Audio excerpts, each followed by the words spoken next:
Do you remember that scene in Monty Python's Life of Brian where one of the characters yells out, "Blessed are the cheesemakers"? Well, he may have just been referring to today's guests who have taken it on themselves to single-handedly save the artisan cheese-making market in Australia.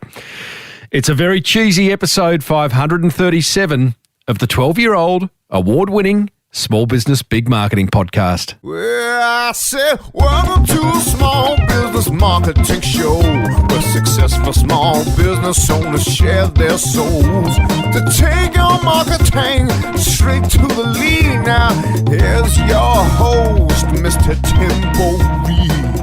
And welcome back to your weekly dose of brilliant marketing.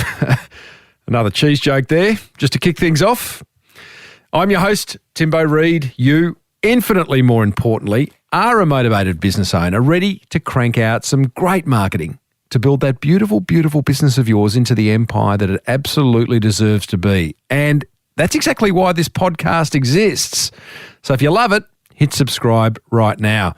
And if your marketing appetite is insatiable, then grab a copy of my marketing text, The Boomerang Effect, which will show you how to create helpful marketing. And I think you'll love that. It's over at smallbusinessbigmarketing.com. As per usual, team, there is marketing GOLD dripping from the ceiling over here at Small Business Big Marketing's HQ. So let's get stuck right in. Now, like many regional businesses, Australian cheesemakers have been doing it pretty tough for years. Like I'm talking economic turmoil, bushfires, drought, and now this bloody pandemic. Many have had to shut up shop for good. For those that haven't, they have sought cheese therapy. Not the kind of therapy where you lie on a couch and a shrink waves a block of cheddar in front of you. Oh, no. Not that type of therapy. Cheese therapy is the brainchild of Sam Penny and Helen Shadforth. It's basically a cheese club that offers a monthly subscription delivering yummy Australian cheeses to your door. So you can get really, really fat without leaving home. No, not true. Not true at all. Just portion size samples of yummy Australian cheeses. It's really good stuff. The truth is, cheese therapy has been a huge hit for cheesemakers, enabling many of them to get off government support and focus on what they love. In fact, it's not unusual for them to see a spike in monthly sales of over 3,000% year on year, thanks to cheese therapy. Now, it'll become very clear to you very quickly that Sam and Helen are great marketers. They're doing some really interesting stuff, revealing one idea they do that got them a 30 times return on investment from one simple marketing hack, which they will explain to you shortly. I started off by getting the big question out of the way right up front. What's their favourite cheese?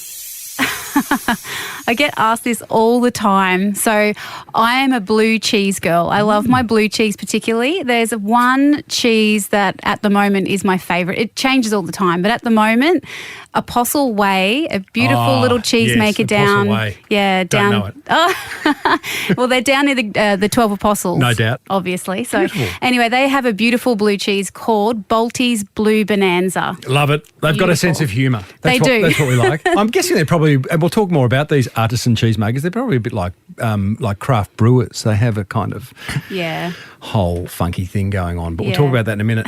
Sam, what is your favourite cheese? Oh, gee, the whole time I was Craft trying cheddar? to work out, craft Cheddar sticks?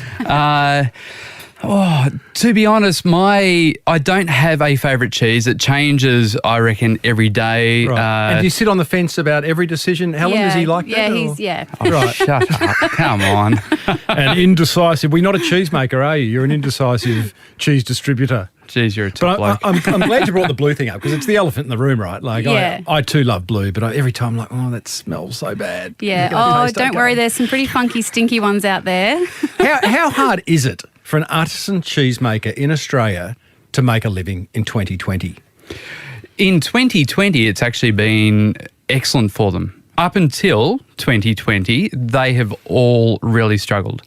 But the cheesemakers that we've been working with throughout COVID are actually up about 20-30% on 2019. Why? just because Australians got behind Australian makers. It was beautiful. For the first time, Australian cheese is outperforming all the internationals. I think this is where Australians are amazing. The Australian spirit is when, someone asks for help, and Australians will always put their hand out and help them. Mm-hmm. True, and that's come through in COVID a lot. You hear it in all sorts of industries. So so COVID has been a bit of a bonanza. It's funny to use those two words together, but there are some businesses that have really benefited. COVID's been really good for cheesemakers. We're staying at home, we're spending more on luxury items because we're not travelling and all that kind of stuff. Prior to COVID, how hard was it for an artisan cheesemaker to make a quid? Oh, extremely hard. Helen was talking to Credwin, who owns Millowa Cheese Co. That's right, yeah. So Credwin, Millowa Cheese Co. are one of Australia's pioneering artisan cheesemakers. They've been in the business for about 40 years, and it was set up by Credwin's parents, David and Anne Brown. And Credwin has now taken over the business, and she said to me this time last year, so December 2019, they were in a world of trouble where they didn't know whether they were going to just put some more money in, keep going, perhaps sell. And she said, look, if anyone even wanted to buy us, it means we're doing okay, which then we wouldn't want to sell. But she said now, all of a sudden, because they've just sold so much cheese with us and people are asking for their cheese now, they have just been able to turn it all around, and now they're doing the best they've ever done in that whole 40 years. You have had cheesemakers in tears on the phone. Yes, that's right. Particularly at the start of COVID, just like everybody, everyone was so unsure and really scared. Because we had been working with Millowa during the end of January, February and March because they got affected by the bushfires, every cheesemaker saw what we did there for them, and they basically all called me up, half of them in tears, just saying, we need help. Can you do for us what you did for Millowa back in February? And we couldn't say no. And So that was the genesis for cheese therapy? Cheese therapy actually started about 5 years ago. Well before. Yes, yeah. In its current form? Yeah, nothing. We haven't changed. We haven't pivoted. I hate that word. Find another one. I can't. Our business has not changed. It's just that we do a lot more of it now. It's gone next level. So the idea for cheese therapy, where did it come from? Oh, we got really drunk in Vanuatu and Helen and I were holidaying over there. The supermarket is French, and apart from having amazing French champagne every single night, they also have this amazing cheese counter full of French cheese. Oh, wow. And every single day we're having just new experiences with the cheeses. Stuff that we hadn't smelled, seen or tasted before. And we came back to Australia wanting to recreate part of that holiday. But then we realised that we don't have delis anymore in this country. A lot of them have gone because of basically the supermarkets. And the supermarkets sell, really quite bland, homogenised product without much flavour. And so we just thought, well, what if we fly cheese in and we'll make a little cheese club because we want it, and I'm sure we can find other people who would want to do it. And that was honestly the limit of our market research. But that was March 2016 when we launched.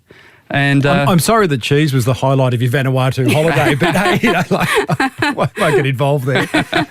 What were you doing prior to starting cheese therapy?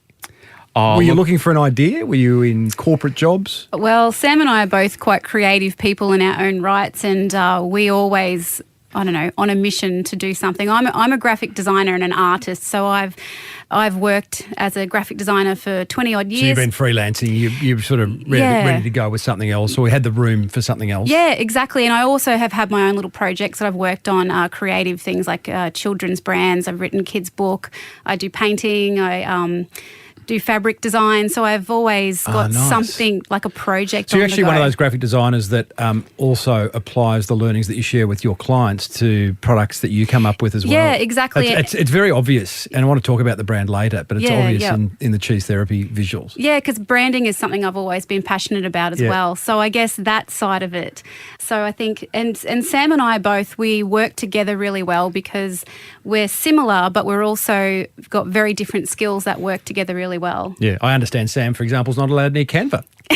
No, he's told you banned. that? Nor am I, Sam. Let me tell you, like, yeah, use Canva, you get a logo. It's like, it doesn't work like that. You actually need to know what you're doing. It's just a tool. Yeah, no starbursts allowed. Our marketing team can always tell when I've been in Canva. Do you know, I interviewed Melanie Perkins, who started Canva. Yeah. And do you know the one font that you will not find on Canva? Have a guess. Comic Sans. You got it. It's not available. It's not available. Yeah, see, she's a graphic designer. She gets it. What were you doing, Sam, prior to cheese therapy? I've had a number of businesses. So I've had a medical device company. I've had a chain of hair salons, online triathlon training programs, beauty products. Wow.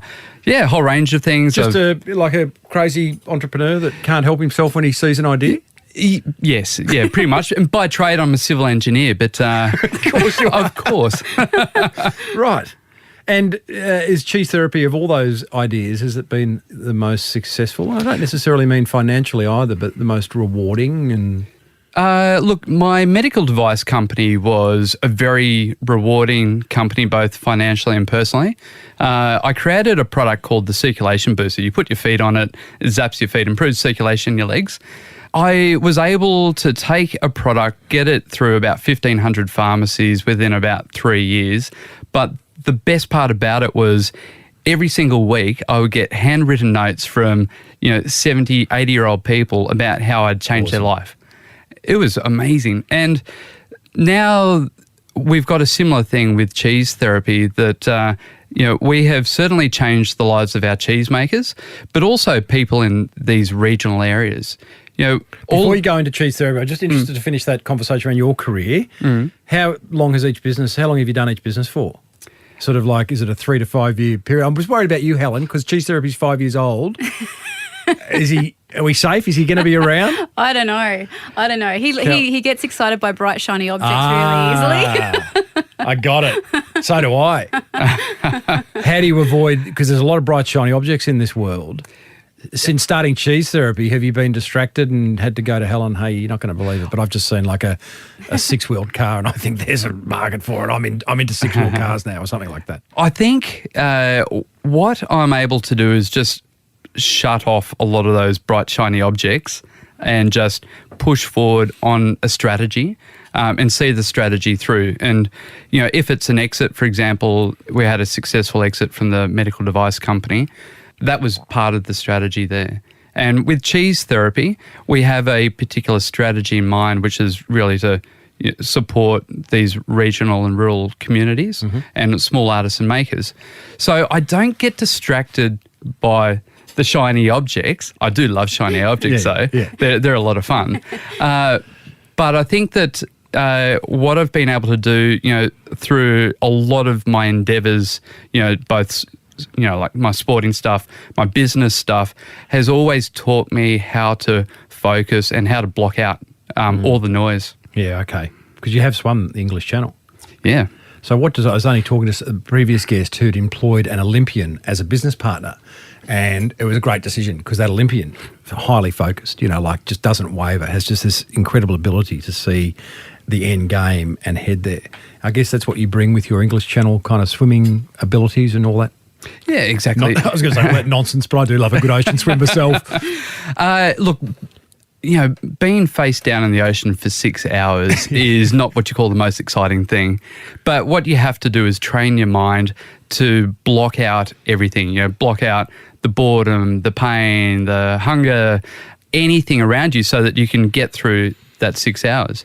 And then once you get through the 6 hours, you feel amazing because you're very proud of what you've just done. Yeah. Even though I was doing this 6 hour swim pretty much every weekend, I just felt so satisfied at the end of it. But being able to block my mind off, and that 6 hour swim felt like it was more about 30 minutes.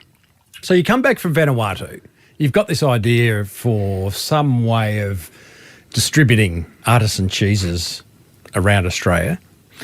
You have to build a marketplace. You need artisan cheese makers, which I imagine would be pretty easy to get. They're going to go, yeah, any channel that allows us distribution's a good thing. Sign us up. but then you've got to get people to buy these hampers, because essentially cheese therapy is a variety of hampers, right? It's not just a little website you go to buy a block of cheese. You buy a monthly subscriction of cheese hampers, which I love. I love the monthly recurring income. Sam's got a rather large smile and Helen a bigger one. How did you build that marketplace from scratch? I think it was a combination of our abilities. So for me, I was able to identify straight away how the branding needed to look and how it needed to speak to people. And Sam was able to, he's excellent at marketing and social media marketing. So combining those things together. And I think it also helped the fact that Sam's good mate is Peter Russell Clark. Well, explain who he is to overseas listeners or to anyone under the age of 40. Yeah. He is the man. He is Mr. Cheese for Australia. He was Australia's first celebrity chef. Yeah. And anyone over the age of, I reckon, about 44 can sing his jingle to this day. Ooh. I'm under that age and I can sing his jingle. Okay, sing it. Remind me what it was. Come and get it. Come and get it. Yeah. I'll have to go and remind me. I had a Jingle of the Week segment on this show for a couple of years. I can't remember that one. Okay, so what did Peter do for you in order to get cheese therapy on the map? Well, we actually launched with Peter here in Brisbane. We flew Peter up from Melbourne, and he's been a mate of mine for about 15 years or so. And just having him, the Australian Dairy Australia put about $1 million into Peter and his show to get Australian cheese on the map, about 30 years ago. And so he was just the most natural choice to have up here. But from there, obviously, you get a lot of media from someone like that. So here we are launching. We had, I think, 2 launch parties. They sold out in about an hour each. We had a lot of... What, you sold tickets to your launch party? Hell yes. I like that. So if I get invited to your house for cheese and wine, am I going to have to pay? Yeah, you'll get a premium. Okay, so you get him up and you get a lot of news coverage, and that kind of, at this point, the website's up, is an e-commerce platform. Yeah. Yep. So cheese therapy right from the start was built with the idea of building a foundation of emails, so building a database, but also a social media platform with Facebook and a really strong following there. And being able to utilise those, but also building the authenticity in what we do, having core values that really resonate with people. And, in the 5 years that we've been going, nothing has changed in our business. We still are out there trying to help people, trying to do good in the communities that we work in. At the same time, selling cheese and giving people an amazing experience. So tell us about doing good. How do you do that? Well, there's a few things. Firstly, obviously supporting the cheesemakers. So, we are a retailer, but what we are doing is really promoting the brands of all these cheesemakers. And I certainly know that delis right around Australia this year have benefited because of how we have promoted a lot of these cheesemakers. Our cheesemakers have had their best year ever. But also we've got a program which we call Cheese for Good, and we work with a couple of charities, and so every time someone buys one of those packs, we donate $15.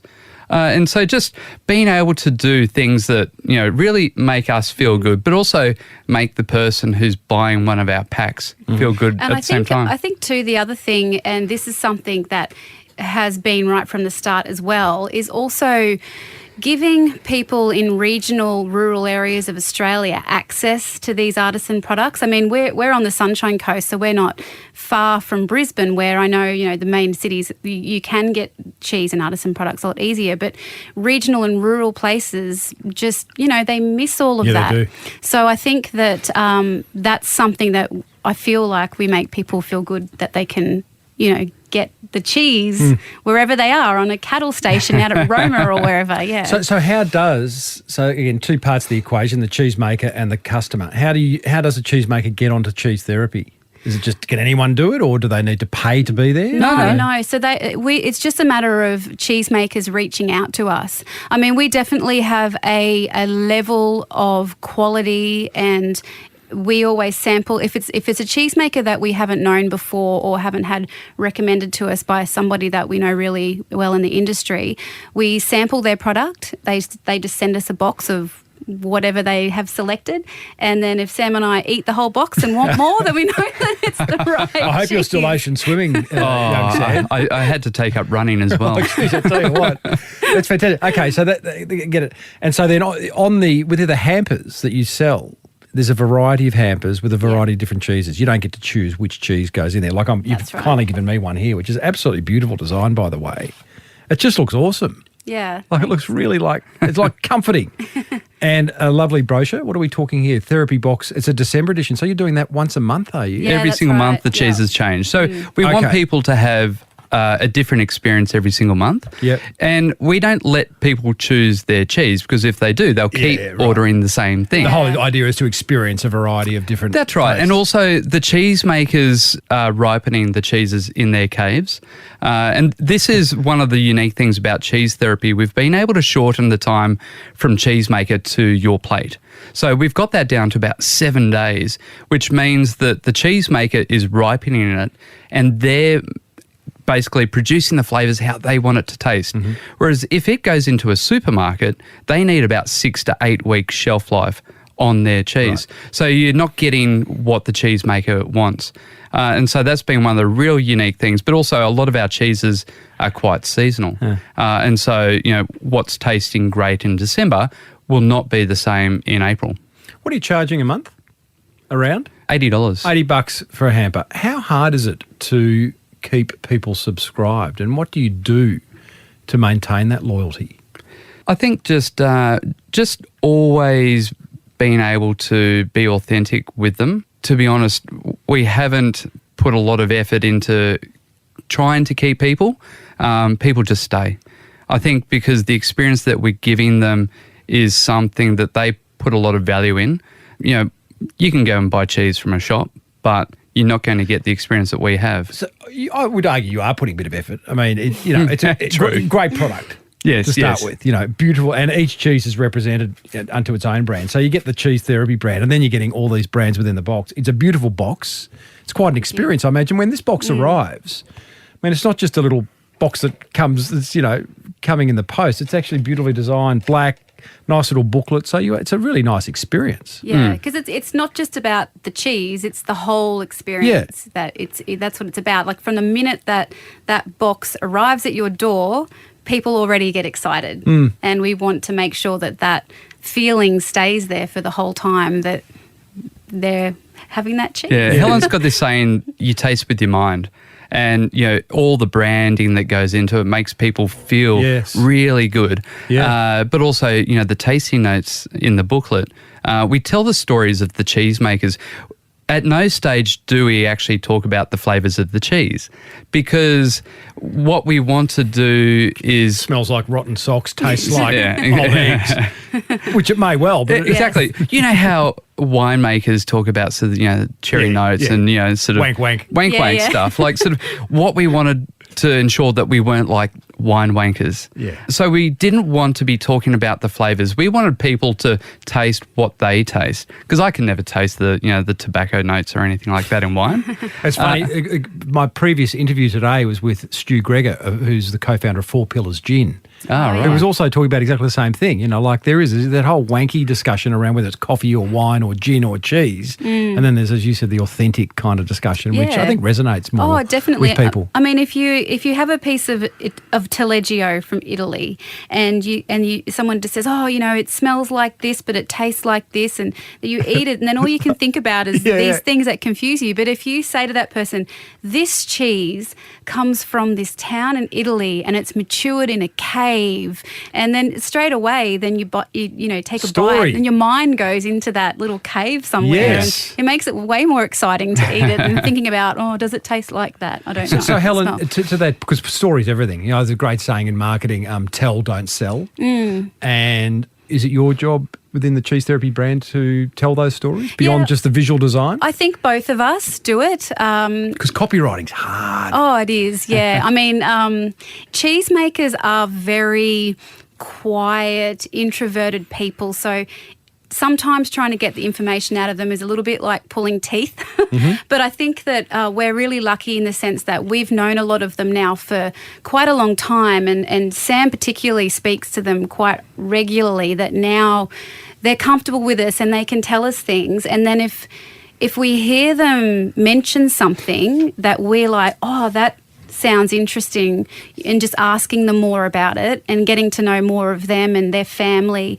And then I think that's just for us. I imagine in the cheese maker being part of cheese therapy, they're also benefiting. They're probably getting little marketing insights and lessons from you that they can apply directly into their little business. Yeah, definitely. And that's actually something that Sam and I are working more towards. Little masterclasses for cheese. I think that's a great idea. Yep. And not just cheesemakers, but other little artisan producers as well. And that's something that we're 2021, we're looking at doing a bit more of that. Dairy Australia at the start of COVID actually brought me in to educate all the dairy farmers and cheese makers on marketing, but also how to get online and start selling. So even though that's what we do, we sell online, we wanted to get them up and running.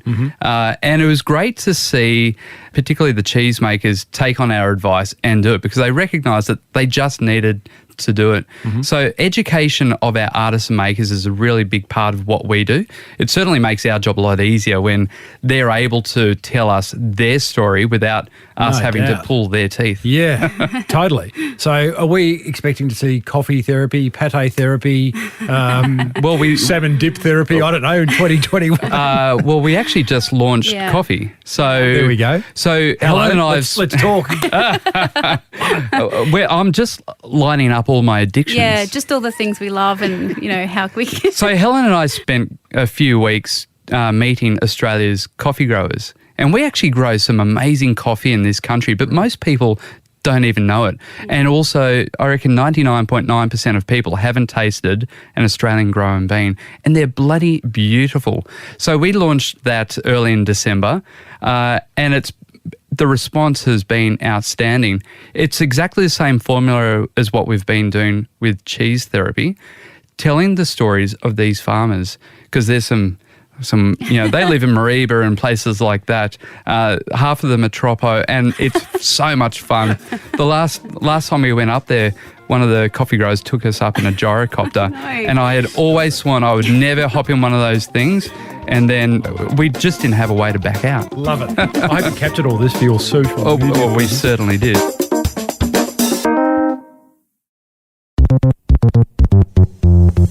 I can imagine cheese. I imagine there's like hundreds of cheesemakers in Australia, artisan cheesemakers.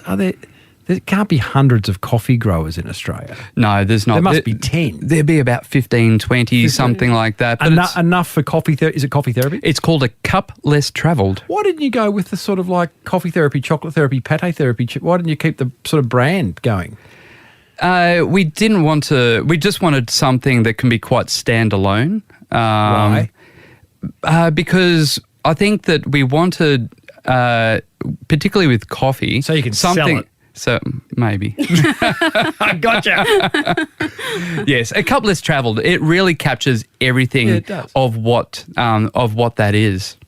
I just would have thought, going over old ground, but clearly, and sometimes, because there's the branded house model, which would be cheese therapy, coffee therapy, blah, blah, or it would be the house of brands, which would be individual names that live and die by their own sword, and you can sell one of them and not affect the others. So that's so we've also got wine coming up, and that is called perfectpair.com.au.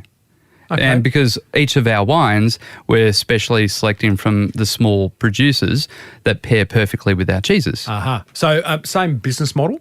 Exactly monthly the same. Subscription same to your business door. model. We've got this amazing platform of our database and our social media, our Facebook, Instagram, everything like that, of people who just love Australian artisan producers. And the more we can find these artisan producers, we've also helped set up some small artisan makers. For example, there's a lady who came to us in the middle of COVID with some of the most amazing Lavash sourdough crackers, and we've worked with her throughout this year, and she, at the start of December, only just opened her first storefront.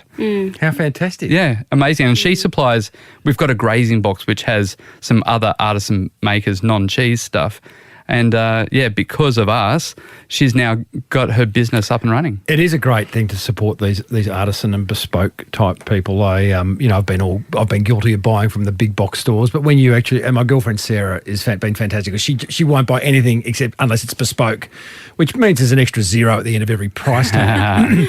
But you also get to experience something you wouldn't normally. And I remember having, what do people call who make pate? Pate makers? No, they're not. There's a crazy name for it. That's the thing, and I've forgotten it. But I had a pate maker on a couple of years ago. It's on the tip of my tongue.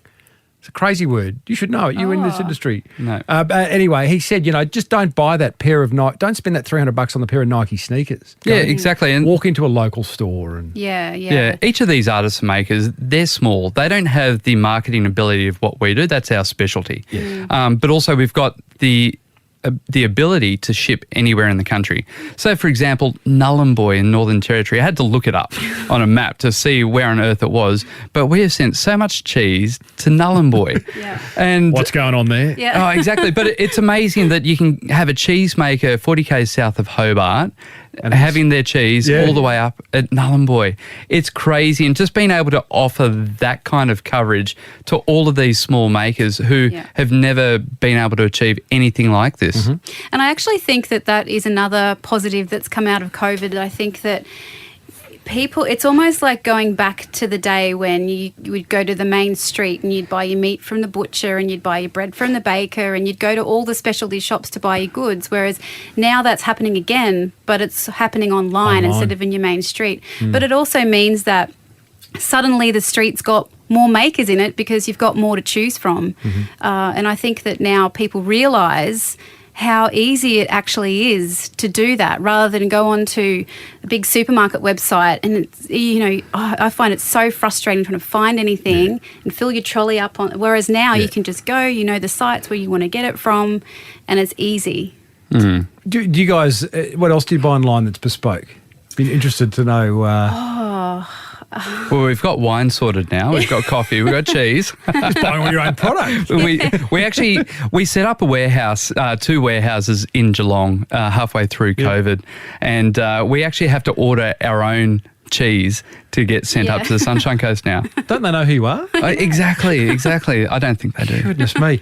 Let's talk marketing of cheesetherapy.com.au. You're big on social. But I think we had a chat a few weeks ago leading up to our interview today where you said that, Facebook and Insta are changing so much and we're having less and less control. Fewer and fewer people are seeing a post that we put up. So you're making a bit of a pivot to what? Text messaging. So everybody will open a text. And, when you get a text from us as, hi, it's Sam from Cheese Therapy, or hi, it's Helen from Cheese Therapy. And people will always open a text message, and the click-through to our website is so high. I reckon texting is absolutely underdone. Oh, exactly, 100%. How long have we had smartphones for? I don't get a lot of promotional texts on my phone. In fact, I might get one a week. Yep. Yet I'll get, 20 emails a day or how many of them social media posts. But that's interesting. And it's all about looking at those areas that are uncluttered, and definitely your text messages is very uncluttered. But also I think that if you look at your letterbox is uncluttered as well these days. It is. It's prime for it right now. Being able to get a personalised postcard into someone's letterbox. So how do you do? Are you buying lists? No, it's all our own customers. Yeah. But then you're talking to the converted. So that's a way of maintaining loyalty. Yeah, so we're using our social media particularly to bring in the new customers and then to basically sell to the converted and sell them more. Yeah, okay. How are you getting their numbers? When they sign up first time? So if someone obviously buys from us, it always has their phone number on it. But also we'll run a competition, for example, and part of the requirements of entering the competition is to put in your mobile number. Nice. Simple as that. Read the T's and C's. No one does. You are going to get blasted for the next 5 years. Okay, so you are just interested in that process of text messaging. So you've already got the numbers. You move that into a piece of software or Cellcast is the website. Cellcast. Yep, and I actually think they're an Australian company. C or S? C. C. No. CELL. Okay. Cellcast. So you bub all those into a database, and then you could, like you would with like a survey, not a survey monkey, like a MailChimp or an Active Campaign. You just flick out texts. Yep. As simple as that. Now, That's awesome. You know, we may only do it, say, once a month because we don't want to spam people, but also making sure that the message is authentic. It's very cheese therapy-like. Not cheesy. Not cheesy. No, we're never cheesy. Should be. And just Are they long? I'm interested. I haven't had a text discussion on this podcast. Are they long texts? What's a typical text say? Hey, there's a new cheese. Come and get it. Yeah. So, for example, we had one of our cheesemakers from Adelaide called Utter Delights, who were overstocked, and a lot of these top cheesemakers actually come to us because we're about the only people in the whole country that can clear 2 tons of cheese in a couple of days. And so if one of our cheesemakers needs help, we'll then put the call out on text. You know, hey, Helen, it's Sam from Cheese Therapy. One of our cheesemakers needs your help right now. And so we've got, a 1 kilo wheel of truffle brie that just that's needs powerful. Yeah. That is powerful. And it's also good because we can also filter out customers. So we can find people who are only subscribers or people who've been a subscriber for, I don't know, day dot, and go, well, put them in a group and they get a special offer that, and then they know that no one else gets that except for them. So, and that's a nice way to kind of make them feel special. So I guess we do something to keep our subscribers. We do. I know you do. I know. You're just settling into this interview. We've got a few hours to go. Oh, good. The idea is you'll leave here going, oh, that's a good idea. I need to tell him we're online. You've got Cheese Therapy TV, which I quite like. Explain what that is to those who haven't seen it. So once a week we've done, I think, 12 episodes. We do a 10, 15-minute show each week. And that was us trying something new. So we've hired a videographer. She's full-time on our team. Wow. And we wanted to be able to share the stories of, various parts of cheese making, of the cheesemakers, those kinds of things. So we've, for example, been to Summerland Camels and made camel cheese and milk to camel, which... It's a bit humpy, the camel cheese. Yeah, it is. It is. And, I never I've been trying to get the image of milking a camel out of my mind ever since. It was the angry camel that I can't get out of my mind. The one that bit you on the bum? The frothy mouth. Oh, that one. Frothy mouth, bum biting. Goodness me. I love the idea of Cheese Therapy TV, and it's pretty new. I would hope don't give it up. The fact you've got a videographer on staff now is fantastic. You're at that kind of magical point of 10 to 12 episodes where you could go either way of going, is this worth it or not? But in my experience, that kind of content marketing requires it's a slow burn, and at some point you sort of hit that tipping point. You've got about 80 to 100 views per episode at the moment, which would be kind of, how do you feel about that? I think we've had about 500,000 views on the show. Yeah. I didn't pick that up. So that's awesome. Yeah, and it's interesting. Some go really well, some don't. But it's one of those things with social media marketing. You just need to keep pumping content out. You do. Don't try and sort of overthink it, because the ones that you overthink are the ones that tank. The ones where you don't think about it, where you just, this is too cheesy or this is lame, they're the ones that actually go really well. So the more content you get out, you get a better understanding of what people are responding to. It's been a hard time to kind of start doing it as well, because obviously we haven't been able to travel and see the cheesemakers, which is what we ideally really want to do. We want to go and visit them and do some footage. The only one we've done that with so far is Woombai. It's only because they're down the road from us. But hopefully in the new year we can, get down to Tassie, go and see some of the other cheesemakers. And do you like getting in front of the camera, Helen, or do you leave that to Sam? No, we both do. Get in front? Yeah, we both. I think it's a fantastic idea. And at some point it will. 500,000 views, I think it's fantastic. I don't know what I missed, because I was just looking at the views per episode, but that's really good. Can you kind of quantify the success of Cheese Therapy TV? Do you see subscriptions go up, or do you see sales go up? I think Cheese Therapy TV is just one part of everything that we do. We do a huge amount of different types of marketing. What's the best marketing that you do? The text messaging at the moment. That's the one that, gives us a Bang for the return. buck. Yeah. So cheap. It must be about sort of a 20, 30 time return on what we spend on it. It's unbelievable. I think the other thing as well that we find always works is doing live videos as well. Live videos always get a lot of engagement, and they work. I had Chocolate Johnny on the show a few weeks ago. He's a bespoke chocolate maker in Rose Bay, and he's just nailed live streaming. And he just gets behind the counter, behind the coffee machine. It's a one-man show. It's third generation chocolate business. Wow. But he just does these live streams, and people come in the same day. He gets orders from overseas. It's incredibly powerful. And again, we'll probably argue live streaming is another place. You've mentioned the letterbox, text messaging. I would say live streaming is also a relatively quiet space. Yeah, and I think too, because when you're live streaming, it's hard not to be authentic. You can't orchestrate it and you can't really plan it. That's right. And I think people can see that, and that's when they know, they're genuine, like that is real.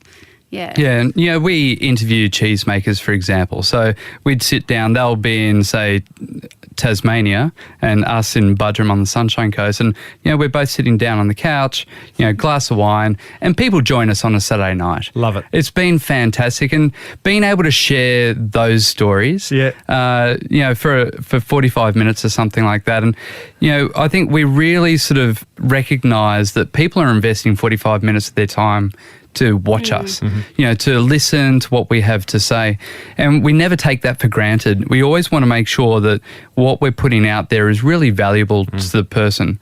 I think that's a good point, because earlier you said, just create as much content as you can, which I agree with, but as long as it sits within what I would call an editorial mission, which is basically, content around what? So people know, they can choose then why to listen, So your content is all around the love of cheese. Yeah, you're going to tune in and you're going to walk away with some stories, some insights, maybe some recipes, some pairings, whatever it is. Yeah, it's a lot of education, and we're constantly educating Australia about cheesemakers, but even educating people about the regions. For example, Apostle Way, sort of around them, or Gippsland, which is a very big cheese making area of Australia. There's so many parts to to make that piece of cheese. You've got the dairy farmers, you've got the region, you've got the way that they tend to their fields and grow the grass. So many things that, really make up what a piece of cheese is. And also educating people about cheese, mould and best before dates, and get your cheese out for at least an hour before you serve it. There's so many things to teach people about cheese. Okay, so is mould okay?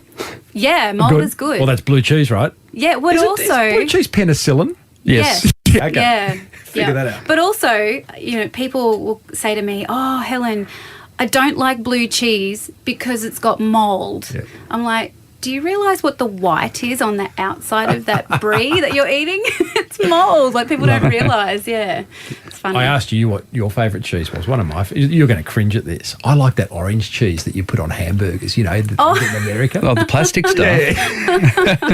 Okay, interview's over. I do like my blues as well, guys. I reckon it's a great story. Thanks, Tim. cheesetherapy.com.au is where you can subscribe. Shortly you'll be able... Will there be links on Cheese Therapy to go to your coffee one and your wine one? And so there is going to be a little... It certainly is. I can see it on the menu right there. Yeah, it's already coffee's there. up already. Yeah. Yeah, Oh, wow. Coffee's up.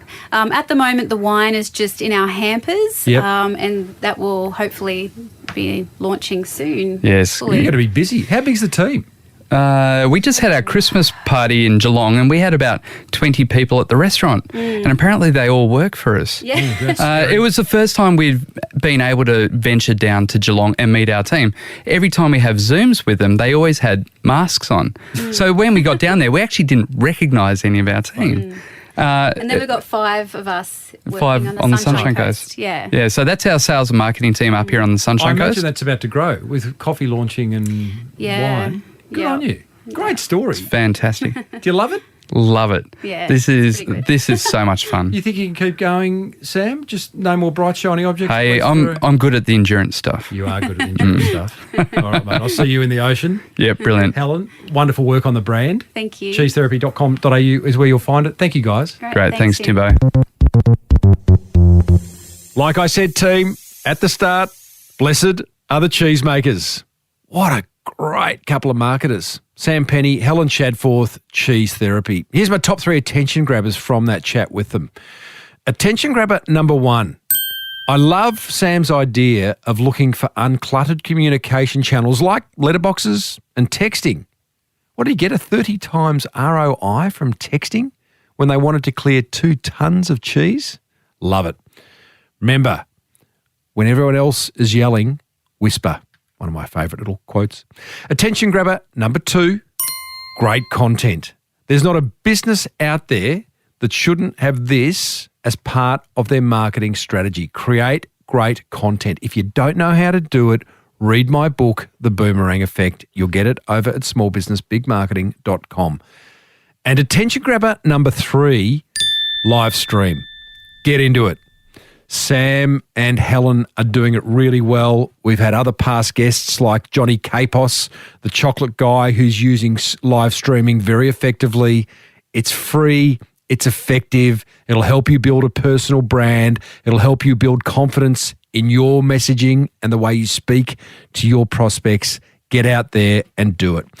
That's what grabbed my attention. I would love to know what grabbed yours. Hit pause and tell me by calling the Small Business Big Marketing hotline on 0480 015 150.